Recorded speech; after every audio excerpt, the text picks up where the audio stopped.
What is going on, YouTube? It is your boy, One Star Wafer, and we are back for another episode of the Broke Boy Road to Glory.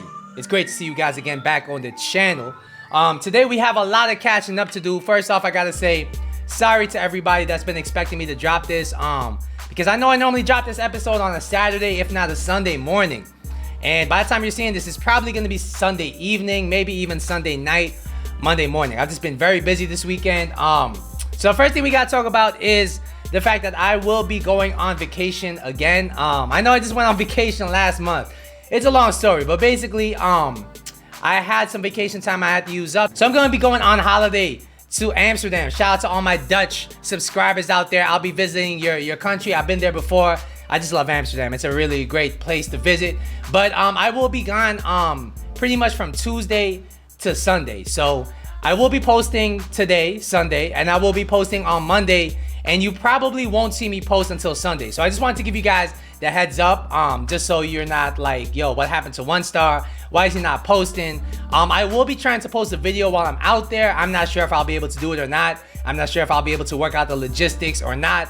But I will be trying to post at least a gold 1 or gold 2 rewards video that week. We're gonna see about that. But the next thing we gotta talk about is these packs. So I opened a bunch of packs because of the team of the group stages being in packs. I did some SBCs, I did some objectives, yada yada yada. I think the best thing we pulled was an untradeable UCL Icardi, because I did the League One premium player pack, whatever you call it, the League One prime gold players pack that you get from level 27 out of the season pass. And I saw the walkout, I saw the blue flare, and I'm like, yo, it's my moment, I'm packing Mbappe. But I didn't realize that the blue flares from the UCL cards are the same thing as the blue flares from whatever the case is. All right, we packed Icardi, he was a troll. And from the rest of these packs, we didn't really pack anything else. Let me show you the transfer list real quick. There's nothing really much to show you. I just cleared out a little bit. I sold this guy, and this guy. Like I said, we didn't make much. We're at 15,000 coins, and we're still rocking with the same squad. And speaking of the squad, man, this is a very historic moment in the RTG. This is a very historic moment on this channel because I've done double reviews.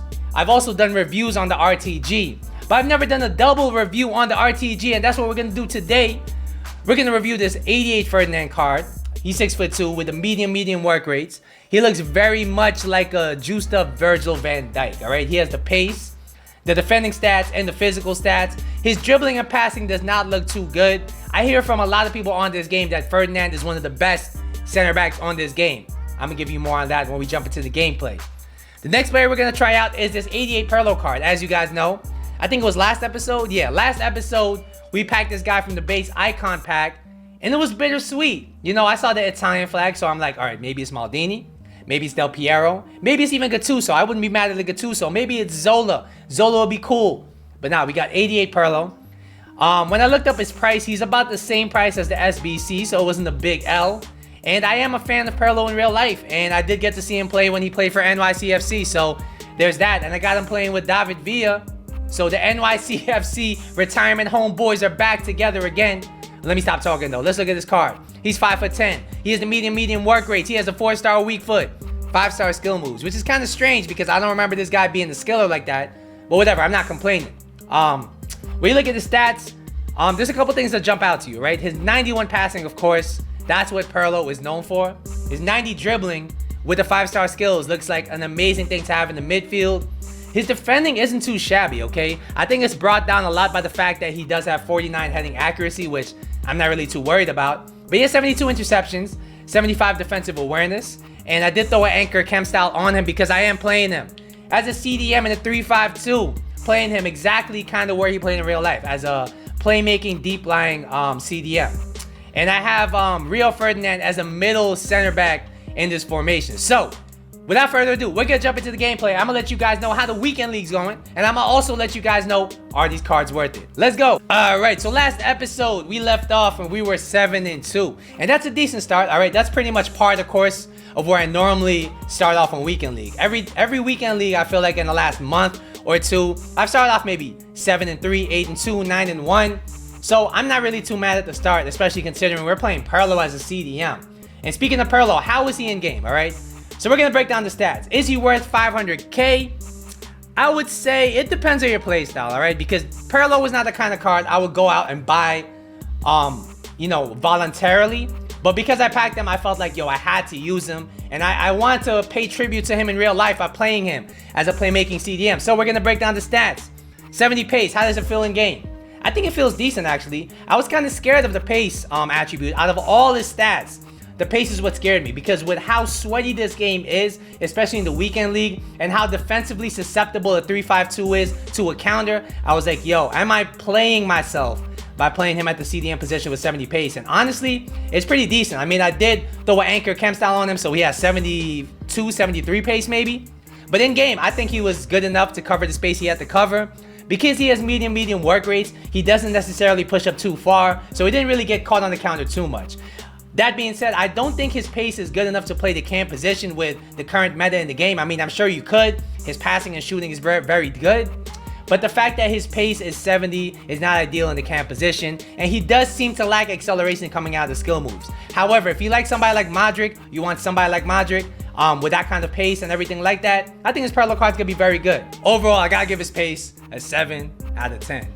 Next, we're gonna talk about his shooting. And overall, I actually didn't test this guy's shooting very much. I mean, he is playing as a CDM on my team.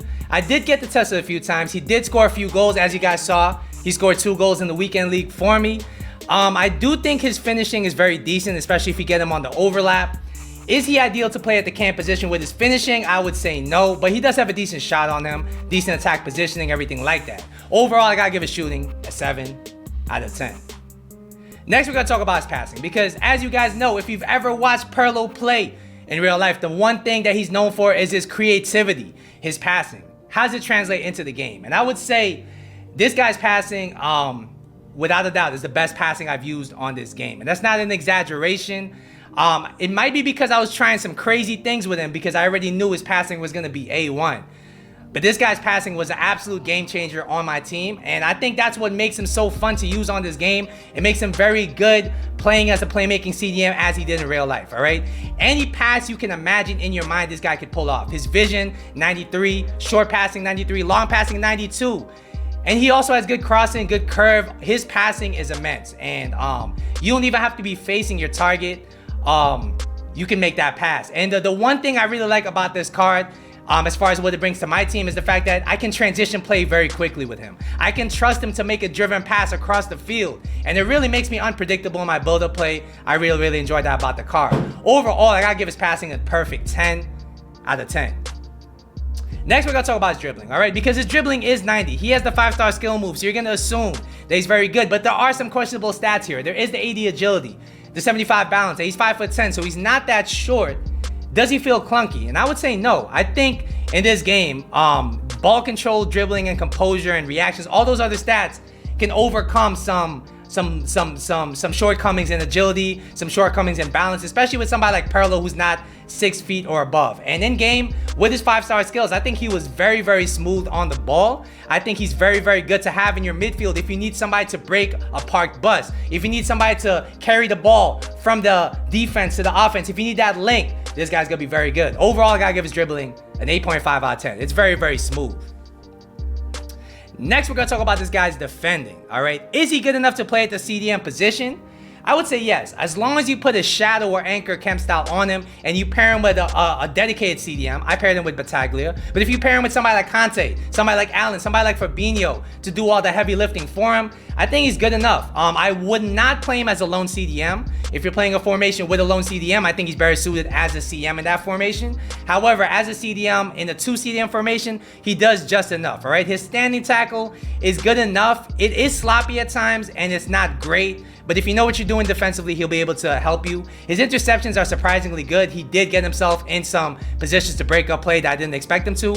Overall, I gotta give his defending a 7 out of 10. It's usable, but it's not the main aspect of this card. The final thing we're gonna talk about is his physical, because his physical looks pretty bad, to be honest. I mean, 64 strength. And in game, he was not that good physically, obviously. The big question though is not the rest of those stats, but the stamina, 77 stamina. How does it play out in game? And at the CDM position, I was kind of scared to use him, but there were so many games because you don't use this card to sprint. I mean, you'd be a madman if you're trying to sprint with Pirlo, but because you don't use him to sprint, I think he actually does quite well with the 77 stamina. There are a lot of games he actually lasted me 120 minutes. If you do sprint with this card, if you do go high pressure, he will need a sub by the 70th or 80th minute. Overall, I gotta give his physical a 6 out of 10. So overall, what would I rate this card? I think Pirlo is definitely not the most meta card in this game, but if you want somebody who can dribble and pass in your midfield, make incisive through balls, make game-changing passes, this guy might be a lot of fun for you. Overall, objectively, I gotta give him an 8.5 out of 10. He's a very good card, but not the most meta card. If you want a souped up version of a Modric and you need an icon link, then I would say yes, he's worth the 500k. But if you're not fitting into those categories, then I would say look for elsewhere for a CM or CDM. Next, we're gonna talk about this 88 Ferdinand, and I gotta compare him to the last card I used in this position, which is gonna be the 88 Desai. Is he better? And day one, I used them on Friday, and I found him to be a bit clunky. But after using him Saturday, after using him a little bit today, I'm like, yo, this guy is actually probably one of the best defenders I've used on this game. We're gonna break down the stats though. So 80 pace. How's it feeling game? I think this guy is rapid. I don't notice a big difference between him and Varane or Romagnoli or Piszczek. I think 80 pace is actually quite rapid for a card like this. Because he's long with long legs, he seems to cover a lot of ground with that 80 pace. Overall, I gotta give his pace a 9 out of 10. Next, we're gonna talk about both his passing and dribbling. Is it good enough to play? I would say yes. However, I would pair him with somebody who's more of a ball-playing center back. Somebody like a Romagnoli. Somebody that could really play make out of the back, especially if you're playing 3 at the back, because this guy's passing and dribbling is very average. I didn't find his agility at 61 to be an issue at all. He does have 88 reactions, 90 composure, which does help him tremendously, especially when he's being pressured. However, I wouldn't expect him to be a playmaker out of the back at all. I mean, I'm suspecting that's not what you're bringing him into your team to do. But overall, his passing and dribbling is very average. The one thing we got to talk about with this card, the one thing that makes me really enjoy the card, is his defending and physical. And those two things are an absolute game changer on this card. I mean, defending wise, he looks very similar to Van Dijk. He looks very similar to Desai. But in my opinion, this guy was better than both, all right? In game, the amount of times this guy saved me with some last ditch tackles, with some breakup play, with some last ditch headers where I wasn't even controlling the player, especially on Saturday and Sunday, was insane. So I would say this guy's defensive AI, his defensive awareness is very good. It's elite, and that's when you know you really got yourself a really elite card. His stand tackle 92 is insane because he has a stocky body, because he's big, because he has good pace. I mean, this guy's stand tackling is going to be very good. And his physical is a real game changer, all right? 85 strength to 85 aggression doesn't look too crazy compared to somebody like Van Dijk. But in game, I felt like it was just as good because he has more pace than Van Dijk, because he's able to cover more ground. I think he makes up for it in those ways. His jumping at 82 is good enough, especially because heading is dead in this game. And overall, I gotta give his defending and physical a 9.5 out of 10. I think he's without a doubt one of the best center backs on this game. And I think his defensive stats, his composure, his reactions make him much better than the baby Rio Ferdinand. Is he worth 880k? I would say if you already have a really good team and you need an elite defender to really see you out on those close games, I would say he's definitely worth it. However, if you could fit somebody like Van Dijk on your team, I do think he's a better value because in game they're very similar. So yeah. So I finished this weekend league off, or I finished this episode off, and I'm 15-5. We got 10 games left. I will be dropping that episode on you tomorrow. Hopefully we can push for gold 1. So yeah, that's gonna be Broke Boy episode number 43, I believe it is. I hope you guys at home are having a wonderful weekend league and weekend in general. Once again, don't forget to like and subscribe. I'll see you guys in the next video. But until then, later.